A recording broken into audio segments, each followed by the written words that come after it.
Assalamualaikum warahmatullahi wabarakatuh.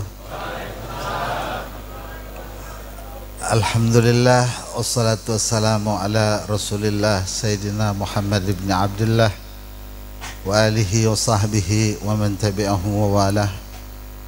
Wa ba'du, hadratal mukarramin,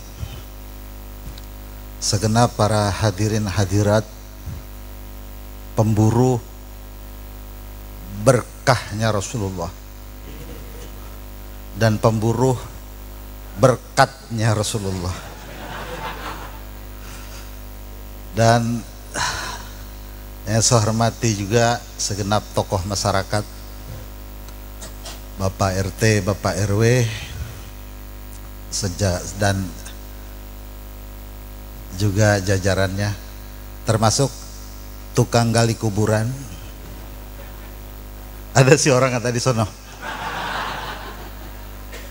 Para sesepuh tanpa terkecuali, wabil khusus guru kita tercinta Ustadz Haji Sahlan, juga Ustadz Muhammad Yunus, dan para asatid lainnya. Muyak ini mah ustadznya. Wabil khususil khusus dua ulama besar di Kampung Ceger yang senantiasa menjadi penerang bagi kita semua, Kiai Haji Husnul Aqib LC dan Kiai Haji Dr. Muhammad Sobron Zayan MA. Mudah-mudahan semuanya dalam keadaan sehat walafiat. Alhamdulillah, sudah kita dengar dua guru kita yang telah memberikan mutiara-mutiara, berlian-berlian mahal yang apabila kita cermati satu demi satu nasihat-nasihat beliau, kemudian kita amalkan, maka kita terhantarkan kepada Allah Ta'ala. Dua sinar ini cukup sudah menerangi Ceger, seperti lampu yang 100 watt,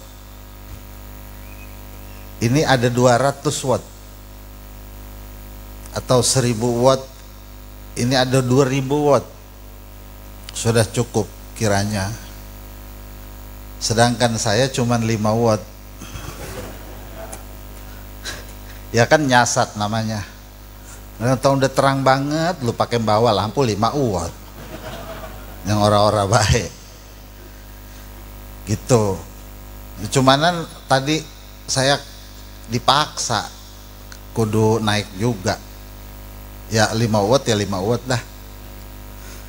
Orang kepake juga emang tadi udah terang. Alhamdulillah, sebenarnya mah sudah cukup saudara-saudara. Karena itu doa aja dah. Orang udah cukup. Lamadang juga kalau kebanyakan kemelekeran, ndakom salah, miring salah, celentang salah, mau pulang begitu ntar. Saudara-saudara, setiap kali saya datang ke Ceger, selalu saja hafalan saya lenyap, sehingga saya bingung dari mana saya harus mengawali dan membuka apalan-apalan yang sudah hilang. Karena terusnya ketemu kiainya, masyarakatnya aja ustadz mulu. Namanya kita kayak dulu setoran baca Quran di depan ustadz, dari rumah kita udah apalin, ngapa di depan ustadz mah kita salah bae bacaan.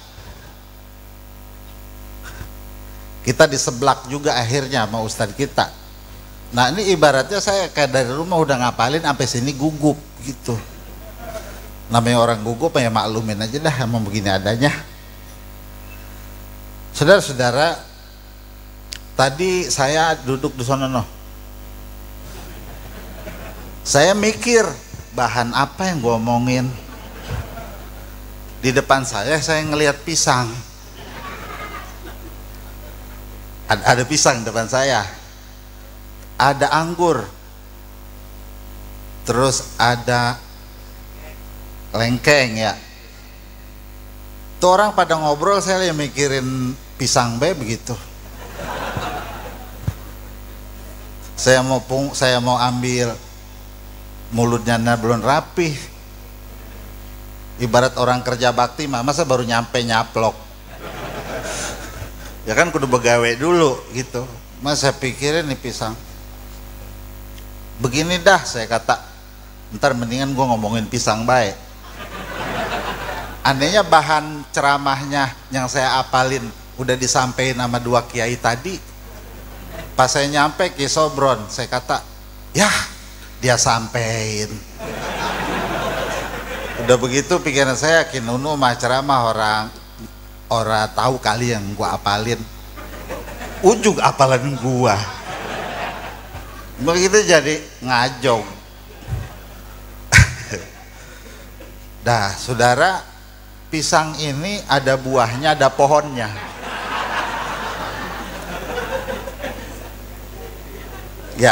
Ya orang ujung-ujung muncul pisang, orang ujung-ujung muncul kelengkeng. Kalau nggak ada pohonnya, bener gak begitu? Walaupun di sini udah kelengkeng mulu, tapi tetap ada puunnya. Cuman puunnya kita orang tahu. Ya, pertanyaannya, pentingan kelengkeng apa pentingan puun?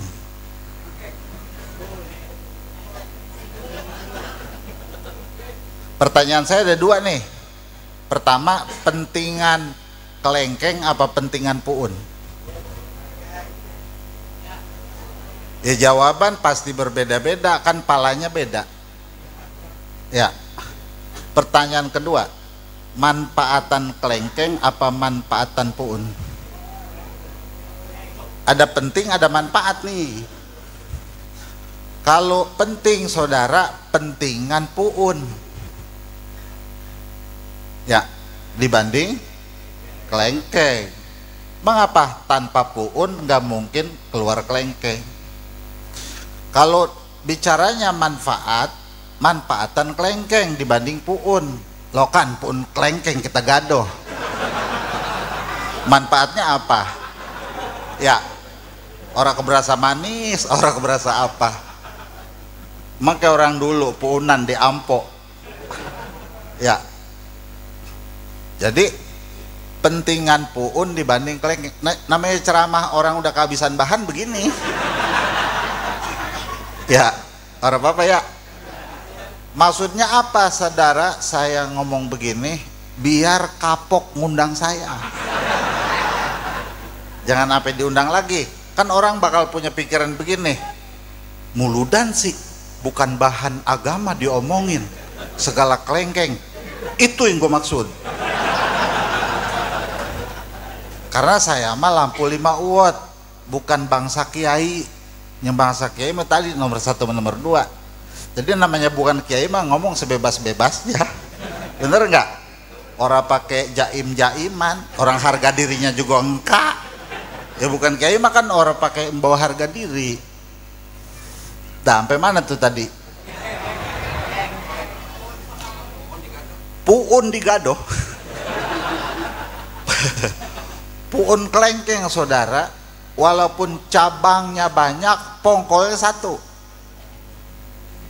Kan cabang tuh ada yang ngalor, ada yang ngidul, ada yang ngetan, ada yang ngulon, ada yang ke atas. Setiap cabangnya kan mecah lagi. Setiap pecahannya pecah lagi, sampai 100 cabang. Tapi tetap pongkolnya satu. Pongkol kelengkeng saudara, walaupun gedenya kayak gitu, asal muasalnya mah biji kelengkeng yang kayak kelingking. Betul ya? Gede amat itu biji apun kelengkeng. Ya gede sekarang, dulunya mah kecil banget. Kecitnya kayak ujung jempol tangan bocah bayi gitu. Kan kecil banget ya.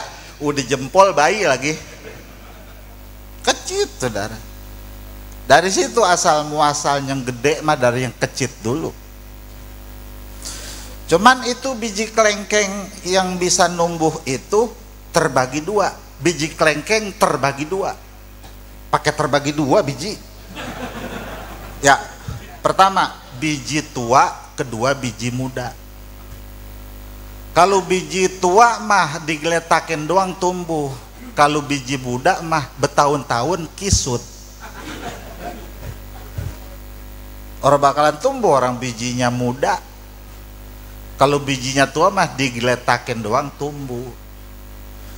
Cuman ini biji tua cara nanemnya terbagi dua. Ilah. Cara nanem kalau biji muda jangan kita omongin karena dia mah orang bakalan tumbuh orang kisut. Ya. Kalau biji tua saudara cara nanemnya ada dua. Satu digeletakin. Digeletakin juga tumbuh. Kayak orang nanam jagung ditaruh di atas tanah saudara, di pinggir sumur yang zaman dulu yang make senggot, yang make gombangan, itu daunnya lebat luar biasa tapi kagak berbuah. Mengapa? Karena nanamnya digeletakin. Lah jadi kalau nanam puunan yang biar tumbuhnya bagus diapain? Dipendem. Bijinya dipendem. Mengapa dipendem? Biar dia bergerak total di dalam tanah. Baru ntar ketika beruntus akarnya menancap ke bumi yang ke-9. Orang makan 7, dia 9 dewek. Akarnya nancap ke bumi yang ke-9. Ngapa? Karena ngumpet dulu, nggak langsung tumbuh. Kalau yang digeletakan mah tumbuh, akarnya gantung. Jadi pas kena geledek tumbang, kesambar geledek tumbang. Paham gak nih saya ngomong? Apaan?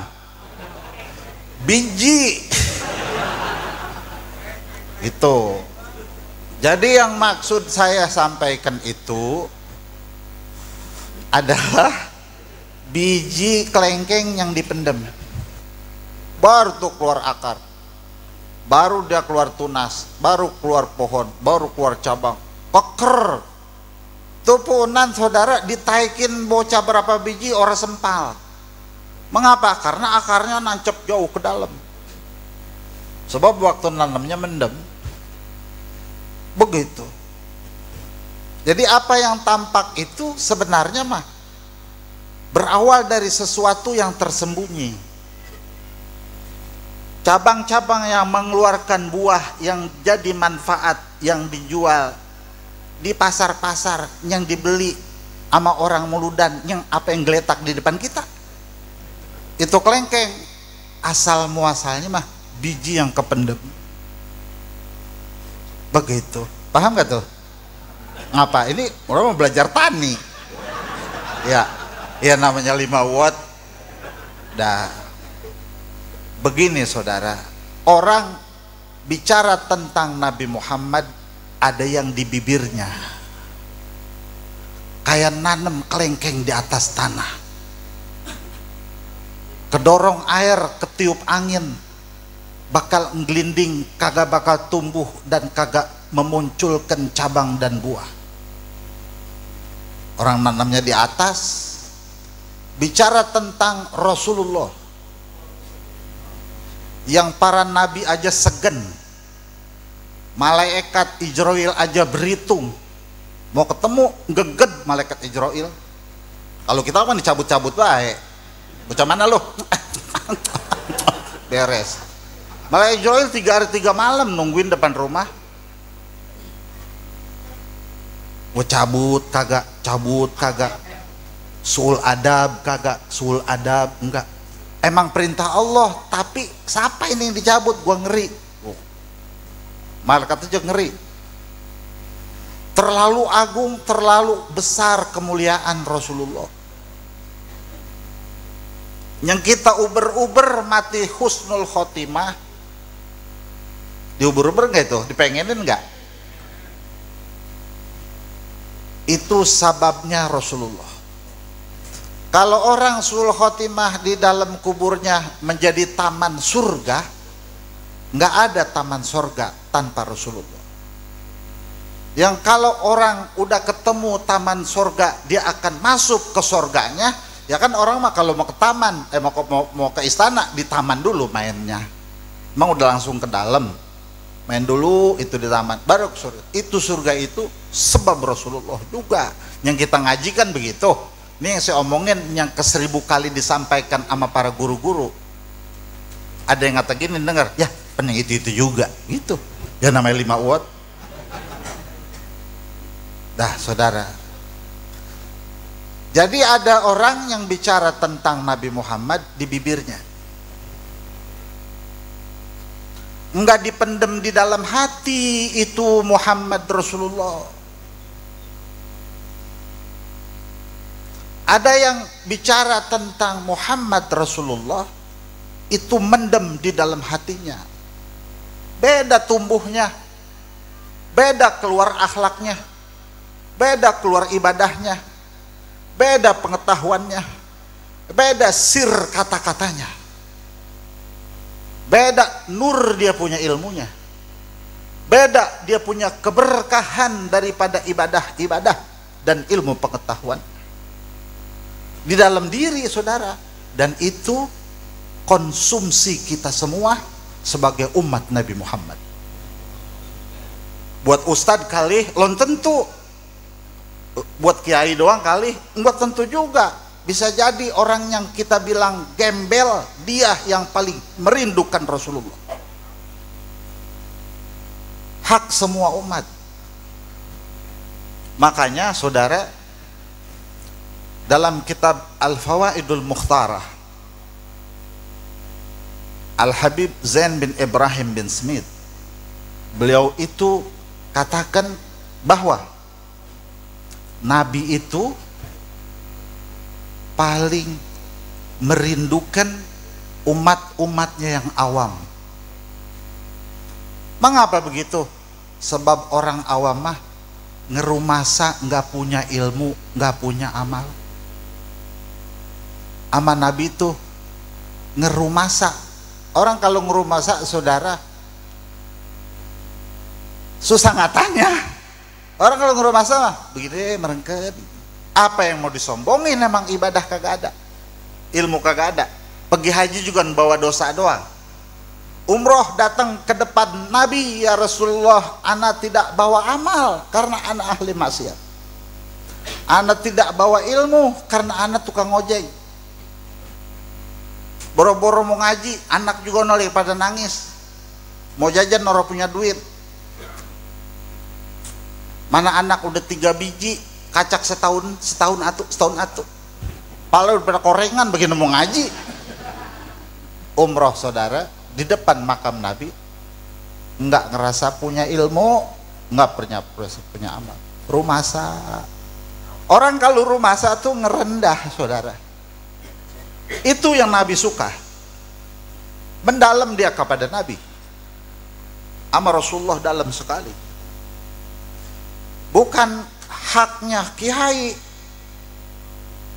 kata Habib Zain, nanem Muhammad Rasulullah dalam hati bukan hak kiai. Paling banyak ditemui Nabi itu orang awam. Mengapa bukan kiai?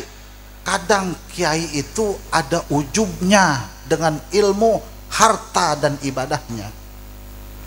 Nabi paling tidak mau menghampiri seorang yang di dalam hatinya ada kebanggaan tertentu. Lu orang kayak gua oga nemuin lu.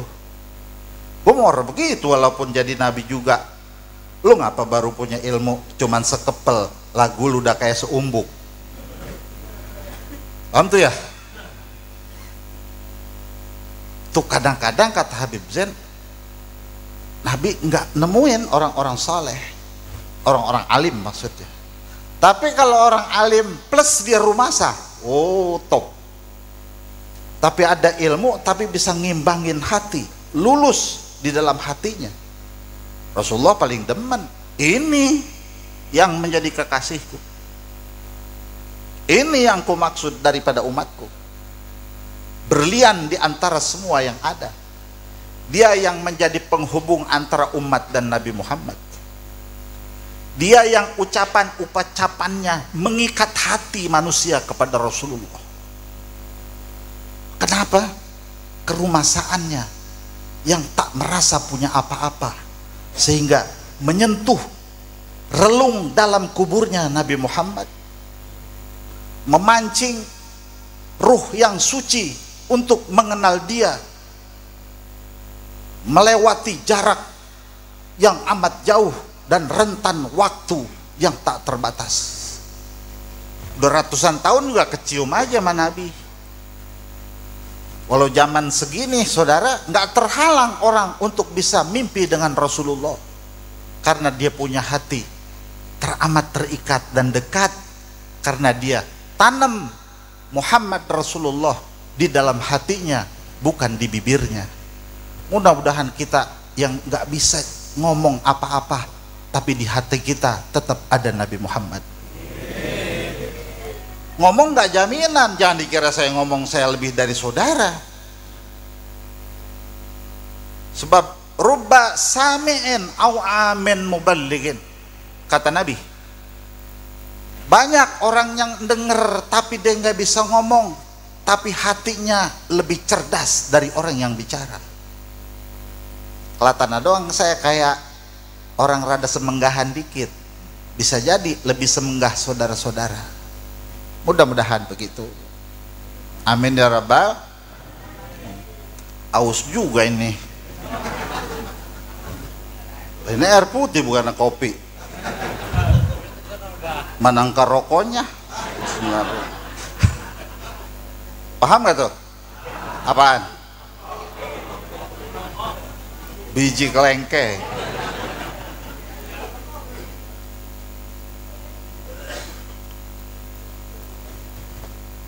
Saudara, ada satu kitab yang disebut Al-Kanzul Mutaslam.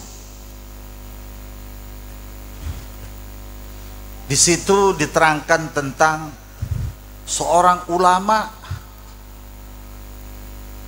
yang hidup di tahun 555 Hijriah, yang bernama As-Sayyid Ahmad Rifai. Namanya Sayyid Ahmad Rifai. Al-Hasibun Nasib, Al-Habibul Mahbub, Al-Alim Al-Allamah. Itu titelnya berirad. Baik di fikihnya maupun di tasawufnya maupun di dalam kewaliannya, semua titel kewalian ada di pundaknya. Itu orang saudara nggak pernah pergi haji. Siapa nih? Siapa namanya? Said Ahmad. Mengapa? Orang punya duit. Ya kayak kita juga orang punya duit orang pergi haji.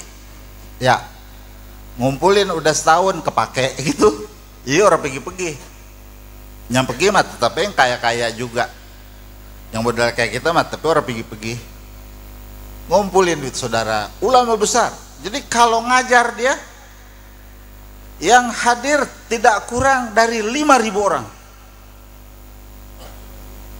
Ngaji mingguan 5.000 orang, mana be pada nyampe. Kalau ngajinya hari Minggu, dari Jumat orang udah pada nyampe. Takut orang kebagian tempat. Zaman dulu makan belum ada jalan tol, belum ada mobil, pada jalan kaki saudara-saudara. Udah kemalaman kayaknya ini. Hah? Jangan ngenakin lah kalau ngomong. Bener nih belum? Kalau udah saya patehain aja. Kemudian dia pergi haji, bawa jamaah saudara 90.000 orang. Lo kan udah muyak ya. Lah kita mulai dan engkau 1.000 orang penuh. Lah kalau 1.000 jalanan kita tutup itu. 90.000 orang pergi haji. Sampai saudara di Madinah, di depan makam Nabi Muhammad Sallallahu alaihi wasallam. Ini orang saudara nanam Muhammad Rasulullah di dalam lubuk hatinya. Di sininya dalam nih.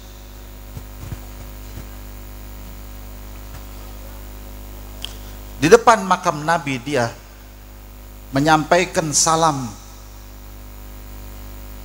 Satu demi satu dia utarakan kepada Rasulullah.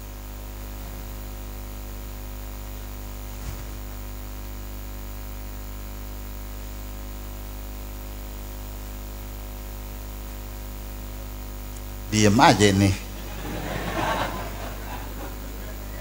Lupa berarti.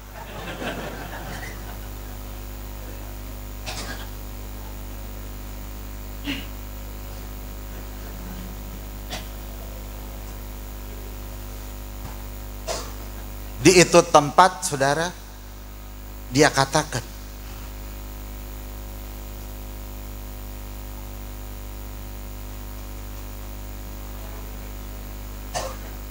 wapil bu'di salamun kuntu ursiluhu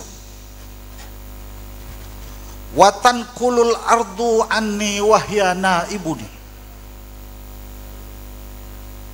Dari tempat yang jauh ya Rasulullah, aku sering sampaikan salam untukmu. Emang dia kagak pergi haji, asal orang pergi haji salamin ya buat Nabi gitu. Salamin ya buat Nabi gitu. Orang kalau ngirim salam kan berarti emang ingat. Tapi saudara, orang yang berani kirim salam dengan Rasulullah itu karena dekat. Berani kirim salam. Ini memang salawat orang apa orang kirim salam. Mau pergi haji kirim salamnya sama Nabi. Pede bener itu. Emang kira-kira disambut itu sama Rasulullah. Saya mah kalau orang pergi umroh, orang berani saya mah kirim salam. Salam ya, kayak CS. Ya, kayak CS be lu salam-salam. Nabi siapa lu siapa? Oh iya ya, ntar ngerepotin yang umroh. Dia kata begini, ya Rasulullah, si Fulan salam untukmu. Kata Nabi, gitu. Orang solawat orang apa kirim salam.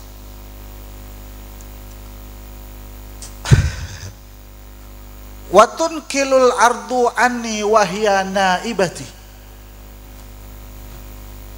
Bumi menyampaikan salam untukmu sebagai pengganti daripadaku. Orang dikirim salam, setiap orang sampai. Wahadihi daulatul ashbahi hadarat, kata dia.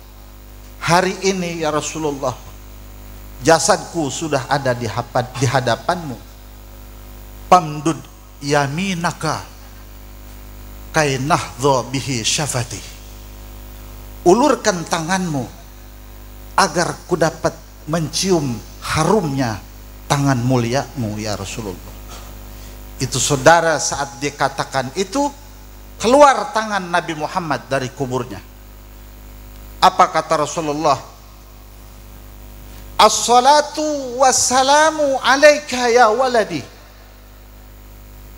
Salawat dan salam untukmu wahai cucuku. Emang cucunya? Diulurkan dia punya tangan, saudara. Rasulullah diulurkan dia punya tangan, dicium tangannya oleh As-Sayyid Ahmad Rifai. Kok bisa keluar tangannya? Gitu, paham gak tuh? Kan udah di kuburan. Oh, jangan disamain nama kita. Nabi Adam aja diciptakannya dari Nabi Muhammad. Surga aja diciptakan dari Nabi Muhammad. Itu namanya tasarruful amwati katasarrufil ahya. Kata Imam Yusuf Nabhani, udah hidup masih kayak udah mati masih kayak orang hidup. Keluar cium tangan. Itu belum lama nih ada Habib Hussein bin Ali bin Hussein Al-Attas, panggil dengan anaknya Habib Ali Bungur. Saya sering ketemu sama beliau. Beliau meninggal, saudara. Orang Masya Allah, ini Habib Hussein. Datang Habib Zain bin Ibrahim bin Sabit dari Madinah. Ini Habib Hussein tinggal di Condet. Habib Hussein sudah meninggal. Udah ngeletak mayat namanya. Habib Zain datang.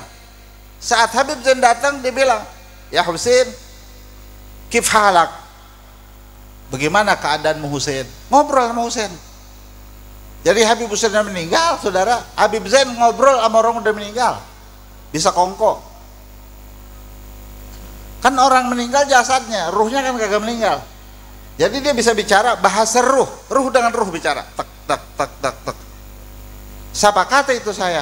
Baru tadi saya ketemu sama orang yang memandikan Habib Husain dan dia saksikan saat dia sudah meninggal bisa kongko dengan Habib Zain bin Ibrahim bin Smith.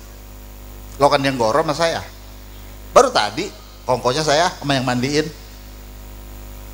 Kalau ini zaman sekarang saudara masih ada, bagaimana Rasulullah Shallallahu Alaihi Wasallam ditulis di kitab, diabadikan, keluar tangan Nabi. Orang saudara bisa cium tangan orang mulia di hatinya, kadang-kadang hebat gue bisa cium tangan, bener begitu?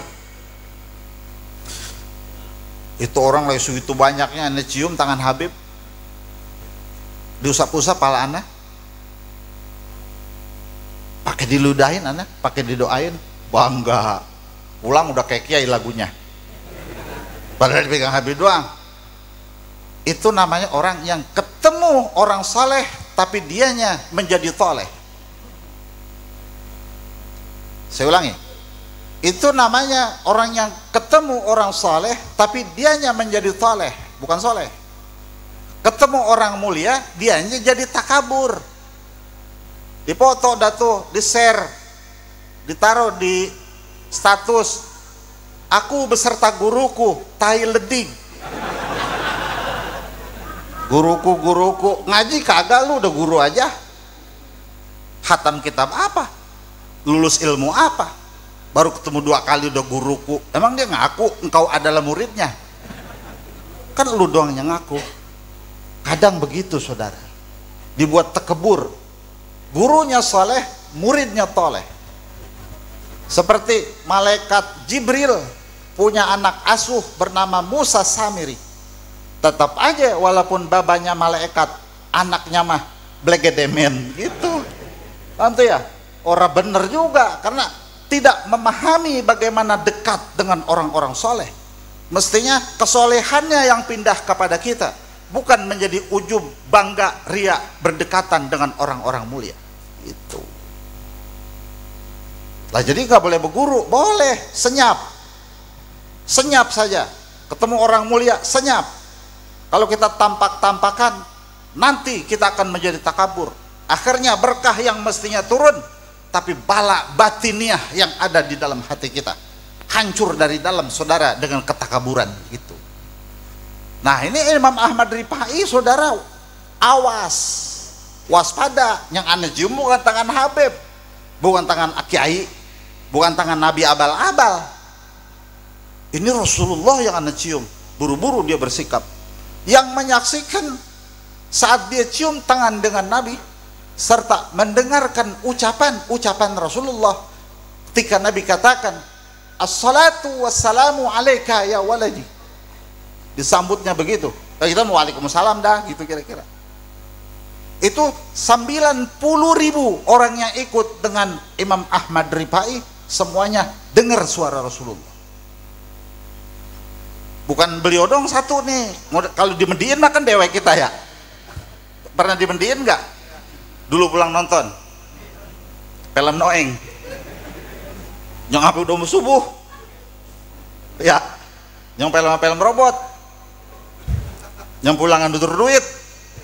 No bocahnya no. Yule tawa-tawa baik. Ya kan seprofesi kita. Ngomong begini juga saya sudah mendalami. Nutur duitnya. Hah? Nutur duit saudara, pulang nonton. Yang kainnya kita libat di leher pulang ngaji, ya ngalamin lah. Di Medi kita berlima, yang di Mediin satu, itu kata yang berempat, ngapa sih lu kekencek baik gitu. Orang ngeliat, yang satu ngeliat. Kok yang 4 gak ngeliat? Karena apabila seorang Medi Gitu. Ada di kitabnya Kanzuz Zakhair.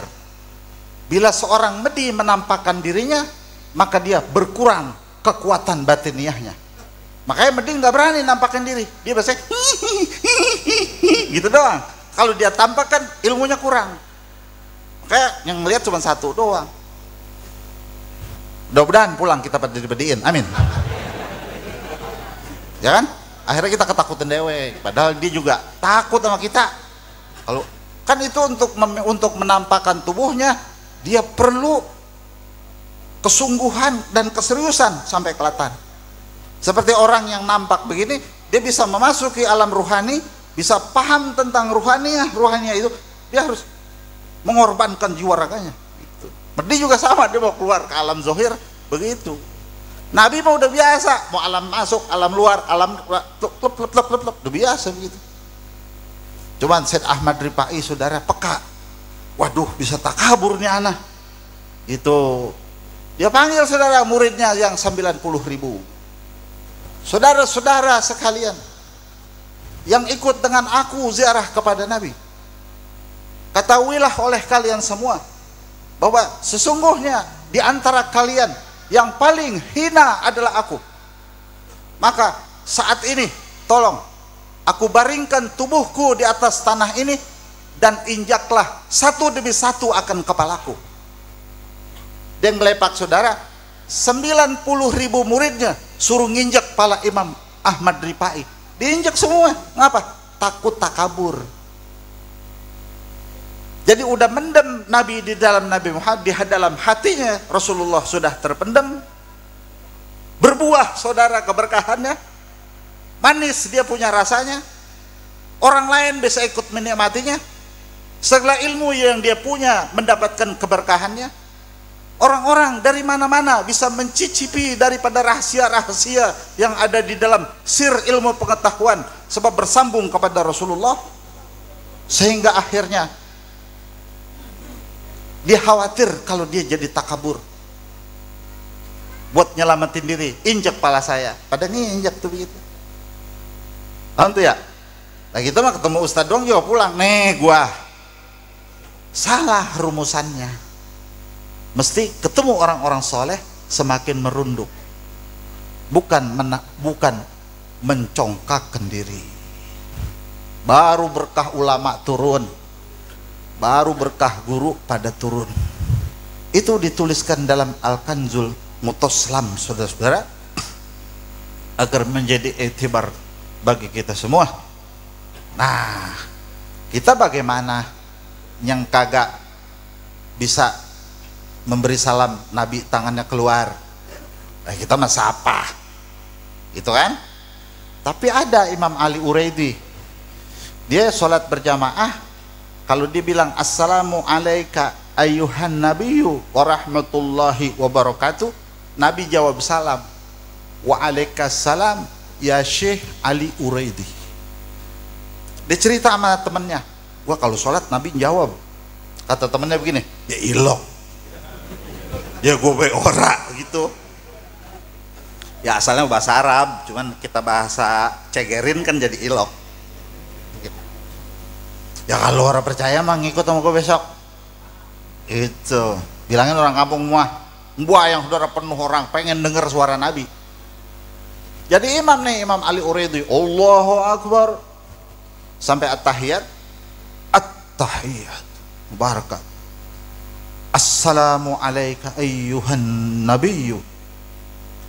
Langsung kedengaran suara wa alaikassalam ya Syekh Ali Uraidi. Yang di belakang dengar semua, alhamdulillah, batal sholatnya. Ya alhamdulillah tuh pas udah salam. Kok bisa pada denger? Kan Imam Ali Uraidi yang dijawab salamnya. Kok semua bisa pada dengar? Karena ternyata orang di kampung itu seluruhnya adalah waliullah. Jadi yang pada jamaah tuh semua waliullah, karena kupingnya dibuka. Sesungguhnya pada saat orang bilang assalamualaikum Nabi, Nabi pasti jawab. Cuman emang kuping kita mah udah kesumpel ama dosa gibah, nanti ya, udah kesimpen ama dosa sum'ah, udah kesimpen ama banyak banget lediknya gitu kuping, ya. Jadi suara-suara suci tak layak untuk bisa didengar oleh telinga kita. Itu berkahnya namanya, itu buahnya namanya, itu kelengkengnya namanya. Sebab dipendam di dalam dia punya hati biji kecintaan kepada Nabi, sehingga berbuah kelengkeng-kelengkeng yang manis bisa dicicipi oleh siapa yang hendak memetiknya. Begitu kira-kira. Cukup ya? Itu udah cukup intinya gitu. Mau ditambahin baliknya ke situ lagi. Ya, yang penting mah udah ketemu biji kelengkengnya, udah dipendam.